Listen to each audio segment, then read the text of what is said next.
Hello, everyone, and welcome to the Bird's Nest Podcast. I'm Joe Donahue. Thank you so much for joining us.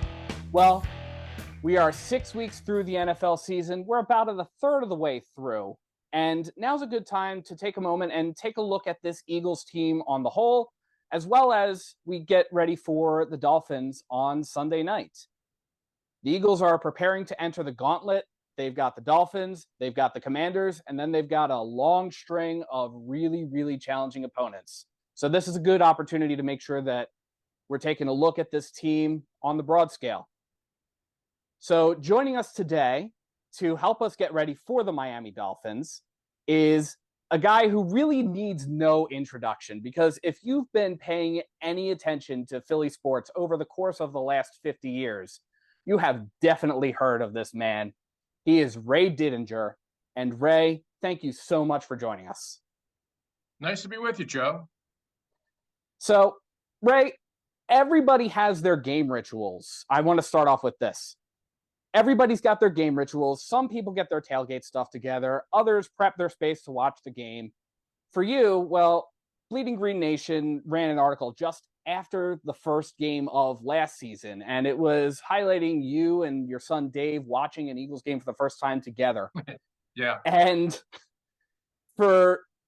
as I was reading this, it was something that stood out to me was, even though you had just retired from full-time sports media earlier in 2022, it was almost as if your game ritual is that yellow legal pad of yours. Mm-hmm. When you were retiring, did you think at all about whether or not you would give that up and just try to watch the game as a fan? Or how ingrained is that in your pregame? Yeah, I didn't really think about it. It was just, I knew I was stepping away from what I had done for 50 years and looking forward to it, actually. I was very much looking forward to watching a game with my son, which I had never done. I mean, for all those years, every time the Eagles played, I was there. I was working it. And so we had never had that father-son experience of watching an Eagles game together. So I was really looking forward to that. And game day rolled around, the Eagles at the Lions, the opener last year. Like 15 minutes before kickoff, I just felt myself. I said, I got to go get my yellow legal tablet. I just got to start. I'm so accustomed to it now, logging the game, logging every play, charting the coverages, charting the personnel packages, all the stuff that I've done for so long, that I kind of felt like to really watch the game. I will tell you, I didn't do it in the preseason. Okay, I didn't go so far as to do it for preseason games. But for the regular season games, I felt like to really pay attention and sort of stay mentally into the game, I had to go back to watching it the way I had always watched it, and I still do to this day. The regular season games, and of course the postseason games. Yeah, I have the yellow legal tablet out, and I'm taking notes like I always did. That's really, really insightful. Those yellow legal pads are going to one day become an encyclopedia of their own, just with all of the information. I've gotten great mileage out of them. Great, they're great to look back on. Observations that you made on the fly, things that you wrote in the margins about things that you saw, and is this going to come back in the second half? Is this a foreshadowing? Or it's fun to go back and look at those things and just pick them apart and just see what you can really learn with it. I just felt like when I was covering the game, I mean, there's always a lot of byplay in the press box and people joking, kidding around, which is fine. But to me, I'm there to cover the game. I mean, I am really locked in on what's happening there.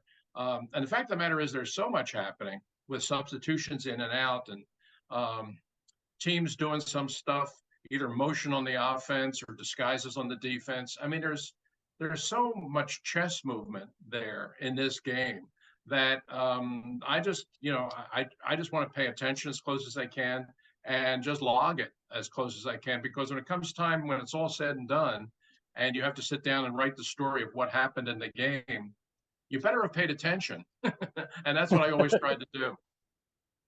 Absolutely. Now, As you watch this Eagles team this year, we're 6 weeks through. What about this team stands out?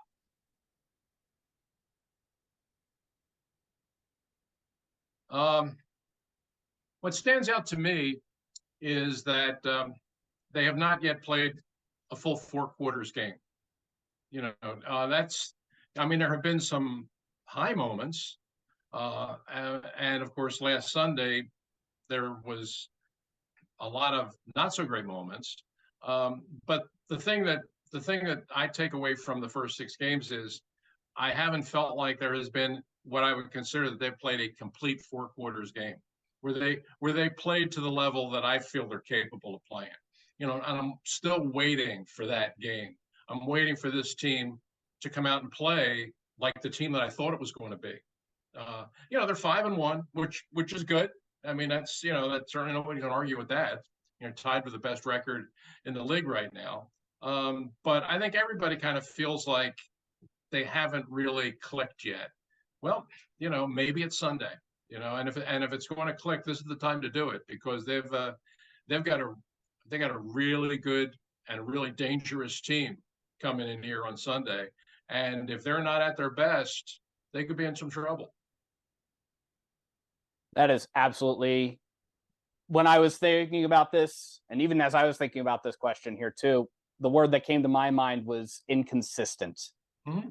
And you kind of spoke to that a little bit there. What stands out to, I mean, you had a team in the Tampa Bay Buccaneers game that was able to bleed the last 9 minutes and 22 seconds off the clock and had me wondering, okay, when are they going to turn this ball over back to Tampa Bay? And we have that concern versus in the Commanders and the Jets game, you have a team that is making poor clock decisions, giving the Commanders an opportunity to come back and send the game into overtime at the very end of the game with the amount of time they had.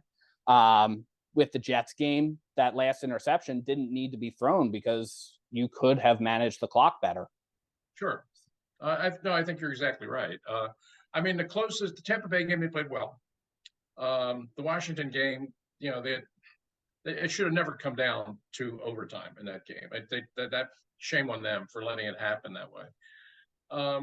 Probably the closest they played to a really solid game was the Rams game. And I thought that was probably to me their best game to date. But even that wasn't perfect. I mean, it was good the way they played. The defense tightened it up in the second half, shut out the Rams in the second half, and finally got Stafford and Kupp under control. But that was a little scary in the first half, watching the way the Rams were able to move the ball.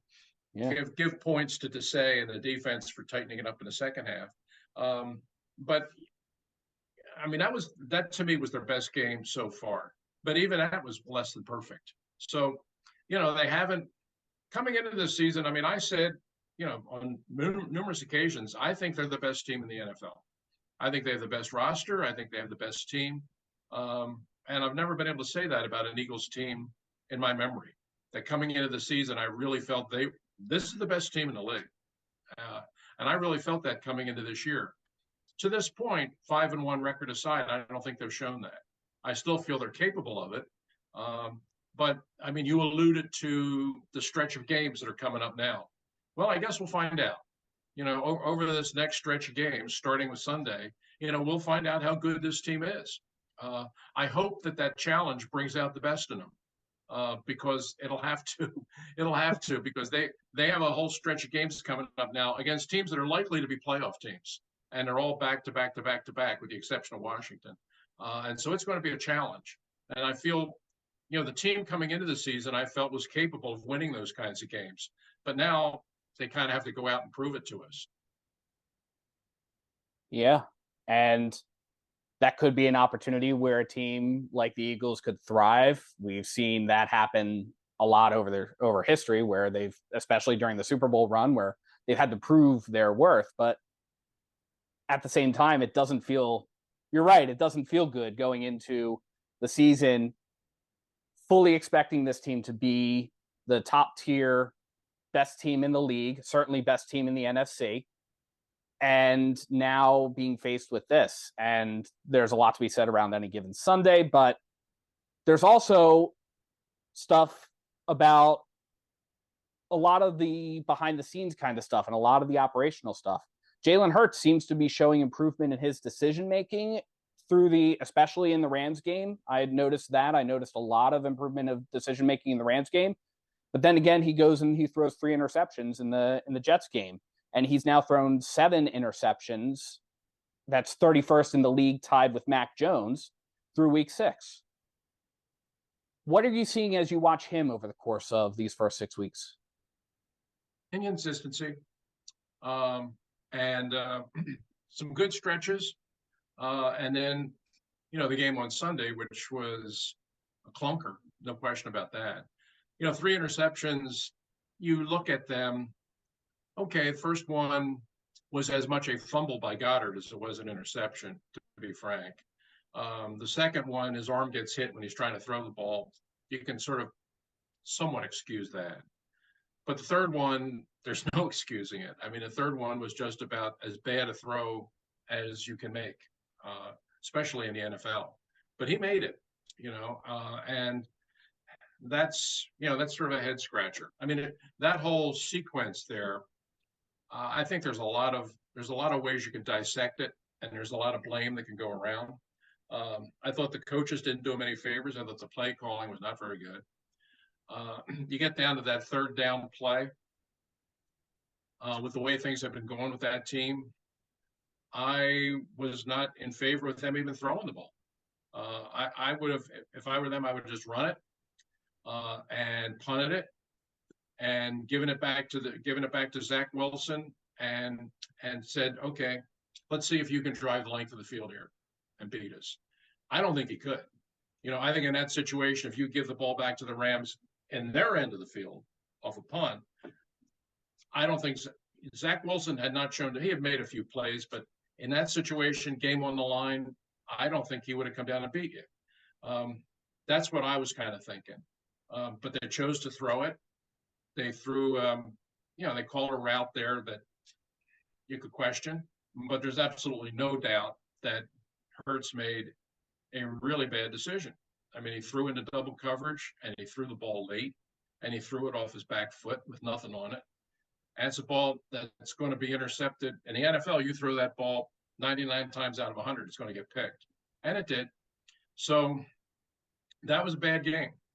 But, we've seen Jalen Hurts play very well over the last couple of years. And my sense of it, coming with no guarantee, but my sense of it is I think he's going to bounce back and have a big game this week. I think no coaches had to tell him the mistake that he made there. And he watched the film this week and it just reinforced it. And he's a prideful guy. And he knows how much of this team is riding on his shoulders. He also knows the challenge he's facing this Sunday against a very high scoring and dangerous Miami team, quarterbacked by a guy with whom he has some history. So I don't think no one has to tell him how big a game this is. And if Jalen Hurts is the kind of quarterback that I think he is, I think he's going to rise to the occasion. Absolutely. And this certainly is going to be a prove it week this week for him, certainly, especially given his history at Alabama, where he got sat for Tua in their playoff run. The Eagles actually made a move this week to get another weapon for Jalen Hurts. It was a little bit of a surprise move for me because of it was a surprise move for me because of all of the injuries that are going on in the secondary. But the Eagles provided some wide receiver depth for Jalen Hurts with the signing of Julio Jones. What are you seeing as you take a look at this team in relation to bringing Julio Jones in to be a part of the wide receiver core? Well, I think I'm kind of with you in the sense that if they were going to make a personnel move, a roster addition right now, I would have thought it would be in the secondary because they're short on bodies back there. So if they were going to add somebody to the roster, I kind of thought it would be a defensive back. And I don't rule that out between now and the trade deadline. I mean, they might very well go out and look for some help. But the Julio Jones signing, I mean, it's a low risk sort of deal. You're not paying him a whole lot of money. And frankly, you're not going to ask him to come in and save the season because you got receivers. I mean, you've got two of the best in Brown and Smith. You're just looking to maybe upgrade that third receiver spot. Quez Watkins, had a poor year last year and has not exactly gotten off to a great start this year. He's got a hamstring injury that was going to hamper him anyway.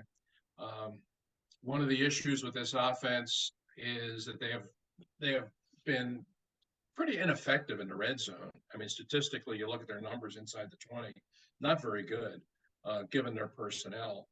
So I think Julio comes in now as a guy who can upgrade that third receiver spot, a guy who can, with his size, can be another good target in the red zone. And also, I think, gives you some flexibility formation-wise. That, I mean, he's not what he was in his Pro Bowl years in Atlanta, but he's still Julio Jones.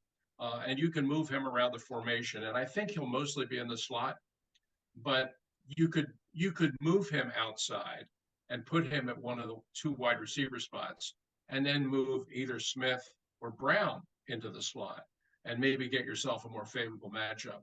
I think Jones, I think, can do those sorts of things and command a kind of coverage that Watkins could not. So I think that in that sense, Julio gives you a little bit more formation flexibility than Watkins would. And still is a guy that he can catch the ball. I mean, the one problem he's had, 4 different teams in 4 years, we all know it. But his biggest problem has just been staying healthy. If he can stay healthy and stay on the field with this offense and playing with the kind of receivers he's playing with, he's an opportunity they're not bringing him in here to save the season, but if between now and the end of the season, he can give you a half a dozen big plays, which I think he's capable of, that's a pretty good signing. Yeah. Yeah, that's interesting insight there. And it certainly remains to be seen exactly how he's going to fit in. Certainly with Quez Watkins being on the injured reserve, it kind of made sense a little bit in that context to bring him in as some additional depth there. And as you alluded to, he's been a good player in his past, and he's still a pretty good threat on the field. So we'll see how the Eagles plan to utilize him.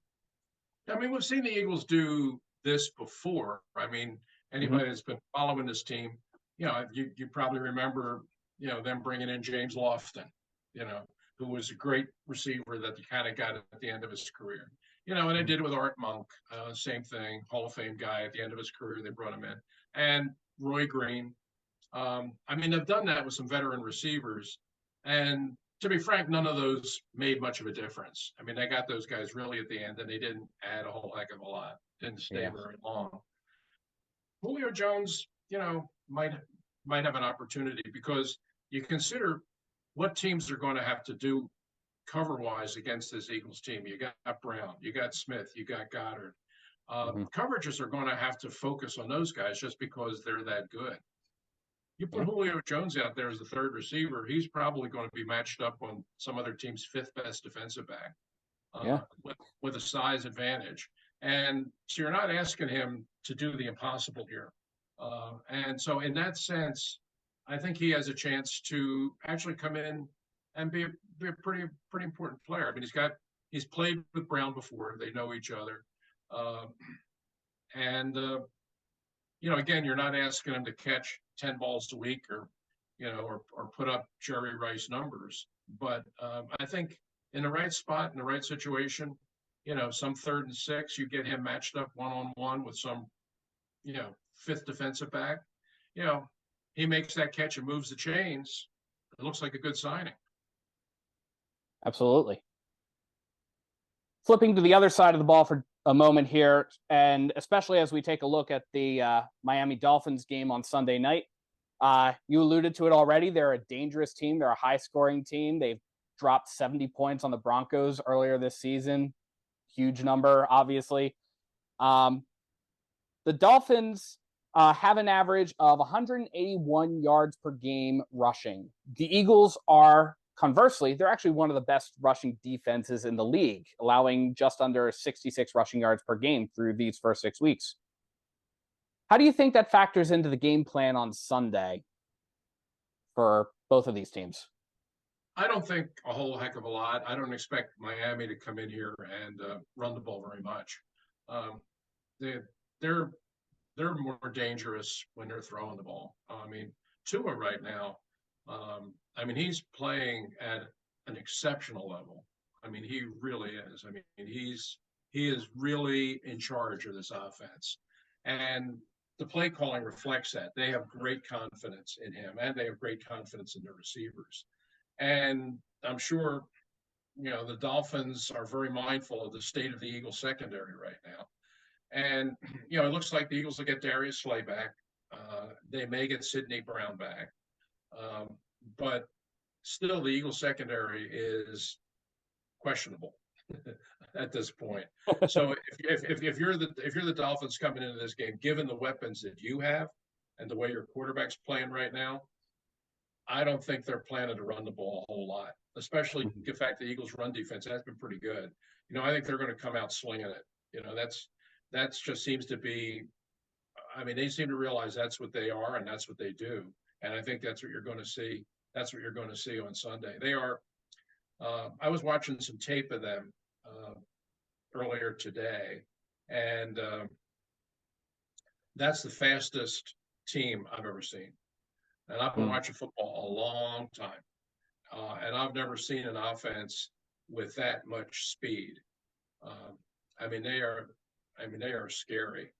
I was trying to draw a comparison between them and the Dick Vermeil Rams team, the one they called the greatest show on turf, which was extremely explosive, and especially when they played at home in the dome on that fast turf, man, they were like lightning. And as good as they were, and they were great, they wound up winning a Super Bowl that year. I honestly think that they weren't as fast as these guys. They were fast, but when I put them up against each other, I think this team is faster. So the Eagles better make sure they have their track shoes on Sunday, because they're going to be running. They're going to be running for a good 4 quarters. Absolutely. Yeah, the Miami Dolphins have an average of, it looks like, more than 316 yards per game so far this season. And I just took a quick look. Average yards after the catch for Tua so far this season looks to be just shy of 7 yards per catch for him, for his receivers. So that's huge. It is, and that's the way their offense is built. He's getting rid of the ball faster than any quarterback in the NFL, and that accounts for the big yardage after the catch. I mean, that ball's coming out fast, and receivers are getting it on the run, and they're turning 8-yard routes into 28-yard plays, and that's what they're designed to do. And Tua has really settled into it. It's obviously an offense that suits him. And with each game, you can just see him gaining more confidence. And for a team that, the Eagles have some pretty good pass rushers now. But at the pace at which they play and the way the ball comes out so fast, very hard to muster a pass rush on these guys. The Eagles are going to have to find a way to do it, because that's the one way to slow down this offense. But the way it's designed and the way it's called does not make it an easy proposition. Yeah. Yeah, and the Eagles will also have to figure out a way to try to keep a little bit of. Now, the Dolphins aren't as strong defensively as they are offensively, but they have a little bit of. I was doing some look. They've actually delivered 21 sacks so far through the first 6 weeks. Zach Seiler and Andrew Van Ginkel have 4 apiece through these first several games here. Lane Johnson limited in practice today. He did not participate at all on Wednesday. Jack Driscoll being in on the offensive line on Sunday, you knew when Lane Johnson was gone. It seemed like that right side of the offensive line with Lane being out and also with Cam Jurgens being out, it felt like that side was collapsing a little bit more readily than the left side of the line. Am I off base on that? And how do the Eagles try to shore that up? Oh no, I mean you're 100% right. I mean it's totally understandable. I mean you had the left side of your line intact, and the right side of your line you were playing with two backups. So yeah, it stands to reason that your left side of the line would have been fine, but the right side of your line would have had some problems. Um, I was a little bit surprised that Driscoll struggled as much as he did, because I remember, when Driscoll was a rookie, because of injury, he had to play a fair amount, and I thought he played really well. When he first went in with game as a rookie, I thought, oh man, I don't know, and he did not look out of place. He actually played better than he did on Sunday. Don't know why, but I know that he's proven he's a pretty good player, but he certainly didn't look it on Sunday. And when he was getting beat the way he was getting beaten on the pass rush, I was quite surprised that the coaches didn't do more to try and help him. There are things you can do in a coaching statement, things that you have to do, that if you have an offensive lineman who's just getting lit up play after play, well, you can do things in terms of your formation and so forth and blocking assignments to give him some help if it looks like he needs help. And it looked like Driscoll did on Sunday, and they didn't. I mean, for the most part, they left him kind of on an island, a little bit like back in the day Andy Reid did up at the Meadowlands with Winston Justice, the game when O.C. Umenyiora almost broke the league record for sacks. It kind of looked like that. I mean, that whole game, you're watching that game, you're thinking, when are they going to get this guy some help? When are you going to get a tight end over there? When are you going to keep a back end to chip? Or, when are you going to just start, moving the pocket or something? And they never did. And, they wound up taking a pretty bad beating up in the Meadowlands that day. And there was a lot of, after the fact, like, what were you guys thinking? And Andy kind of said, yeah, you're probably right about that. Well, you kind of went down that same road on Sunday. I mean, to me, it was, and I think anybody watching the game was really obvious that Driscoll was having big time problems over there. Okay. I mean, you got a lot of coaches on that team. We got 22 assistant coaches. I mean, somebody could have pulled out the chalkboard and come up with a little something to help the guy out. They never did. Now, if Lane Johnson comes back to play this week, and I suspect he probably will. I mean, he practiced on a limited basis, but he did practice today. And that tells me that he's trending towards playing. And if he does, then I think you don't have to deal with it. But looking back on Sunday's game, I mean, there were a lot of things about Sunday's loss that, to me, didn't make a whole lot of sense, the outcome being one of them. But the fact that the coaches, I didn't think, did a very good job of helping Driscoll out on a tough day is one of them. Mm-hmm. Even something as simple as moving the tight end over to make sure that he's got some backup on a running play. Easy to do. Or, I mean, or go two tight ends. Go with a two tight end formation and put one tight end on one side, the other tight end on the other side. I mean, you can flip the formation. You can do a lot of different things. You can just assign the back on that side to stay in and do the chip block thing. I mean, you see that all the time.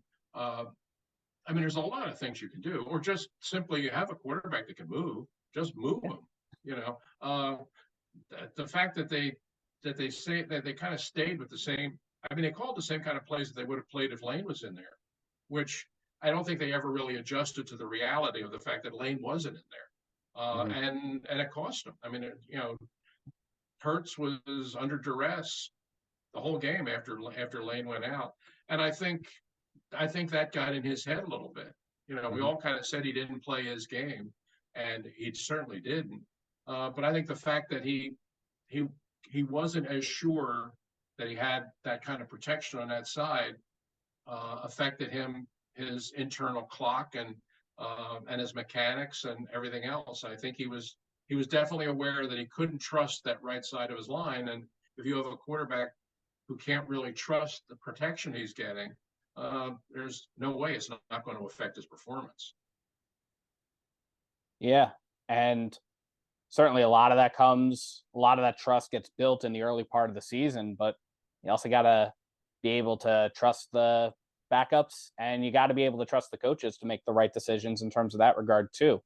And it did not seem, you're right, it did not seem like Brian Johnson made as many or even any, or did it as well in terms of the adjustment standpoint as Sean Desai did in the week prior with the Rams game when Cooper Kupp and Puka Nacua were running all over this team, and Sean Desai came out and shut those two guys down.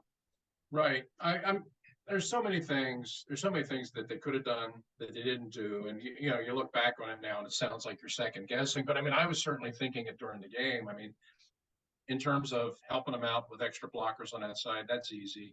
But you can also do it with just your play calling. I mean, I just thought that to me the run pass ratio was way out of whack. I mean, they called way too many pass plays. I think they went into the game with knowing that the Jets, that their secondary was short of players. They were already missing one cornerback, and then they found out by the end of the week that Sauce Gardner was not going to play. Now they're down both corners, and I think as a coaching staff, they just said, "Oh boy, we were going up against a team with a shot up secondary with two backup cornerbacks, and we got Smith and Brown. Man, we're just going to sling it all day. We're just going to pass the ball, just move it up and down the field." I think that influenced the game plan that they drew up. And I think once they got into the game, that they just didn't react to the game, to the injuries, and to what was happening there, to the point where they just said, you know what? Yeah, I know what we were talking about, but you know what? I think we kind of need to slow this thing down a little bit. Let's just run the ball some. We can run the ball. I mean, we can run the ball. And if you run the ball behind Driscoll, I think he's less of a liability than he is in pass protection. I think you could have stabilized things a lot more if you had just run the ball more. But by pass, and just pressure, I think it contributed to Jalen Hurts looking out of sorts all day. And so help in the blocking, that's part of it. But if you had just stuck with the running game more and put more balance in your offense, that would have accomplished the same end. Absolutely. So sticking to the run game, certainly, that was like echoes of the Andy Reid era, where if it didn't work in the first couple of plays, it was basically discarded. And that's not been the formula for success for this Eagles team in recent years, especially last year, especially in the earlier games that they've won. Sticking to that run game, relying on especially the production of DeAndre Swift this season, has been really critical, and for the Eagles to be able to pull out most of the 5 wins that they have.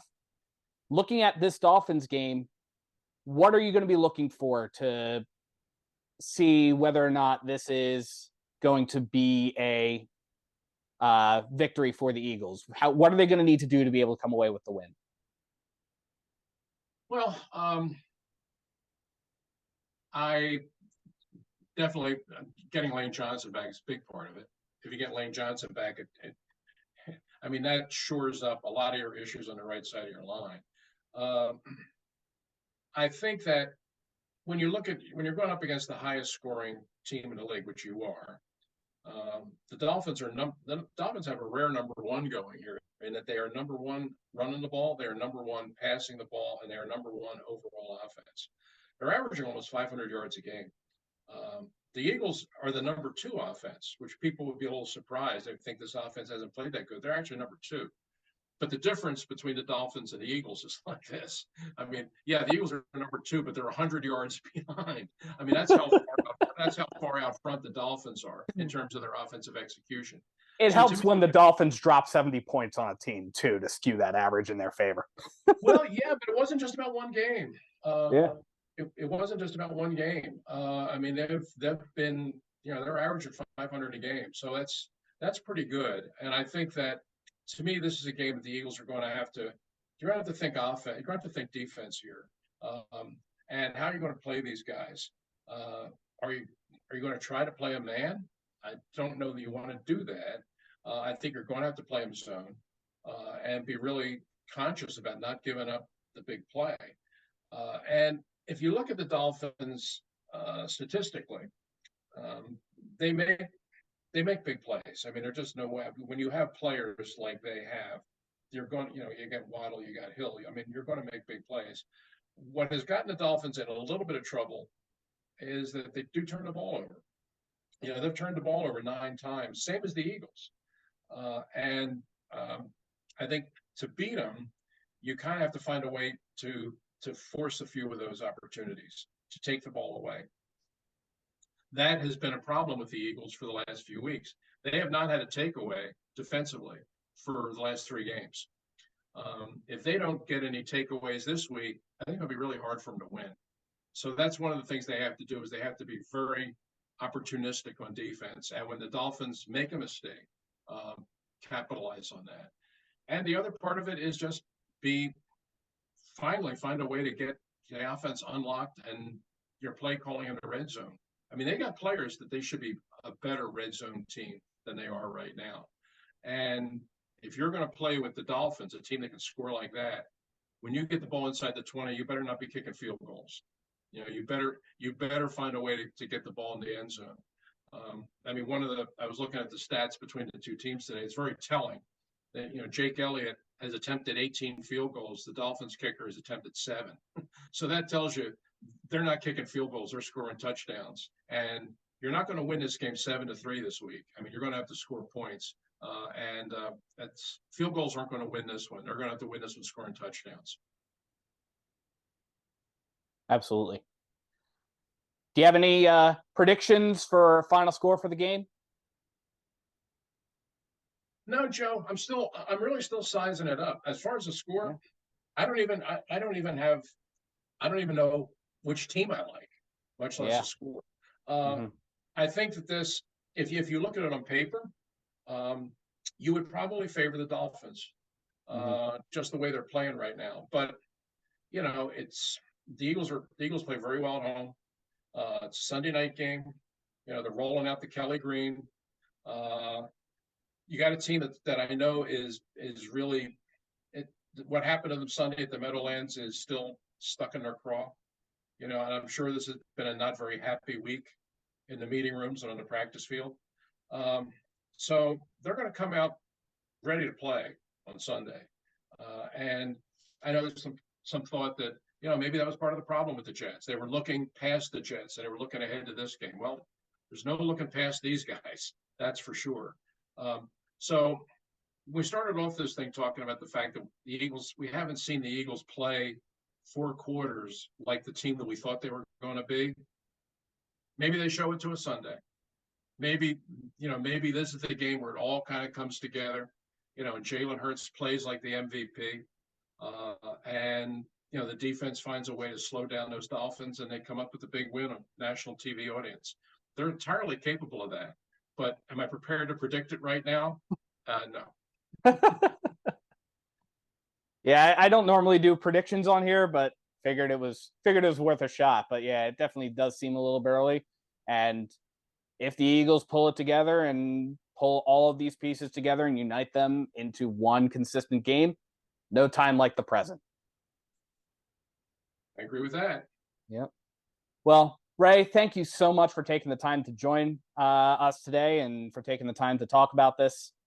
Really, really appreciate it. With everything going on with that fight you got in Southwest Philly. I'm kidding, but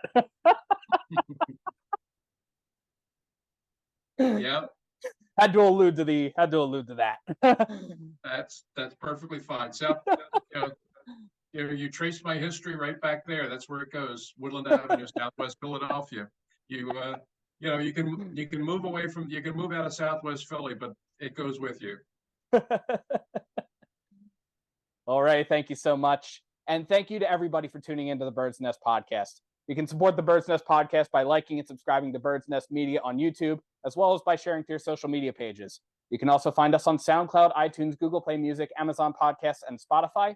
Please visit birdsnestmedia.com for additional Eagles coverage. And if you feel so inclined to support more endeavors like this one, you can find the link to our Patreon either in the description below or at birdsnestmedia.com. Thank you so much for tuning in, and let's go Eagles.